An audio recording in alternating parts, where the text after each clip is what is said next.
Hello, I'm Dr. James Bogash, publisher of Modern Health Myths, and today we're going to talk about astaxanthin. And in case you can't pronounce that, this is otherwise known as why you should gnaw on algae. Personally, not my favorite snack, even though some of the little dried algae things aren't too bad, but it doesn't exactly make your breath turn out fantastic when you're done with them. Astaxanthin is, besides being hard to pronounce, is in the family of carotenoids. Most people know of beta-carotene, the precursor to, or the thing our body uses to make vitamin A.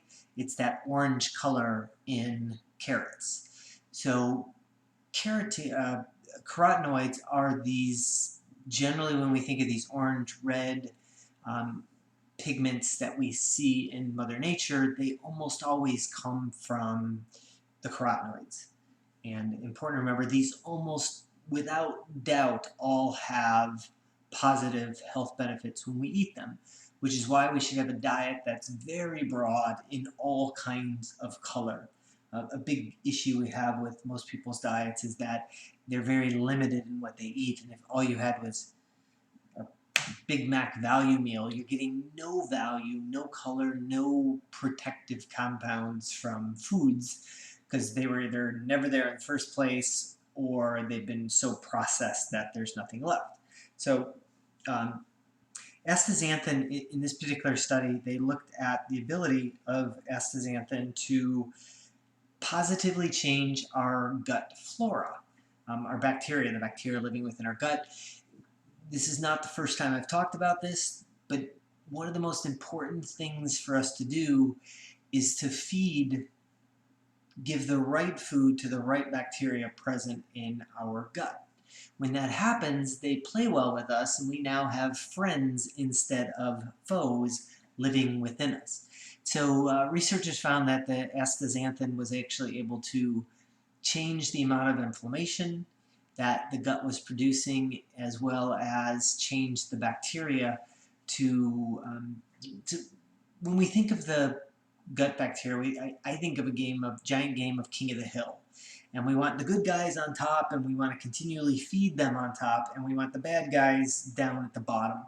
You can't completely get rid of anything. All these people that do candida diets for years, and then the second they have something, it comes back, their symptoms come back, because we didn't get rid of candida, we just kept it suppressed. And so a diet that supports the growth of all of these good bacteria is what we want, and astaxanthin is certainly on that list.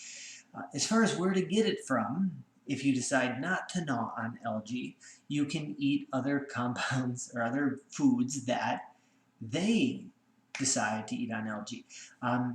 Things like wild-caught salmon. The levels of astaxanthin vary based on where shrimp is caught. So I believe it's the whatever the coldest shrimp caught is generally where those shrimp have the highest level of astaxanthin.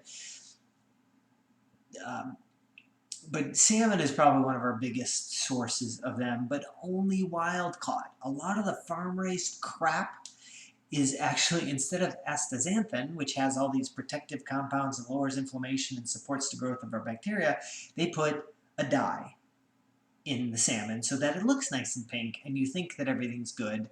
So next time you order salmon from a restaurant, make sure you ask if it's wild caught or farm raised. If it's farm raised, you might as well do some other crappy piece of meat because it's not going to be what you think it is from a health standpoint.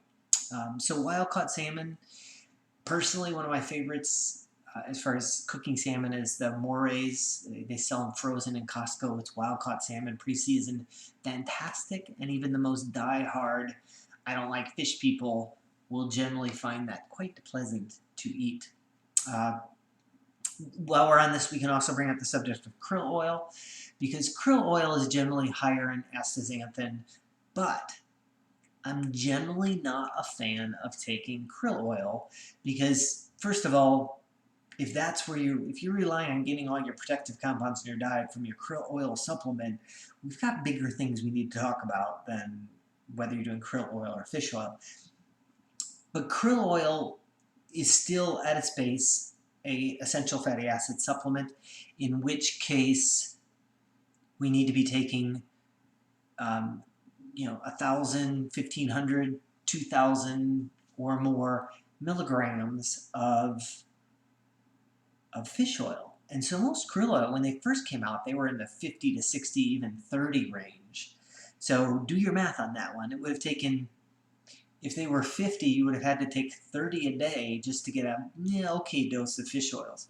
So it's one of the reasons why I don't recommend krill oil, because that should not be our only source of protective compounds. And as a fish oil, as an essential fatty acid omega-3 supplement, the levels are just way too low for the health benefits of essential fatty acids. So don't be fooled when somebody tries to tell you to buy the krill oil because it's got all these antioxidants in it. It does, but that is not the only place we should be getting those from. So that being said, wild-caught salmon is probably one of your best bets for eating that, unless you happen to like algae, in which case that's perfectly fine. That's the best source. That's where it all ultimately comes from. As always, I will link I'll put a link to this particular study in the comments section. And make sure you like this video, share it with somebody who you think needs the information, and subscribe to the channel.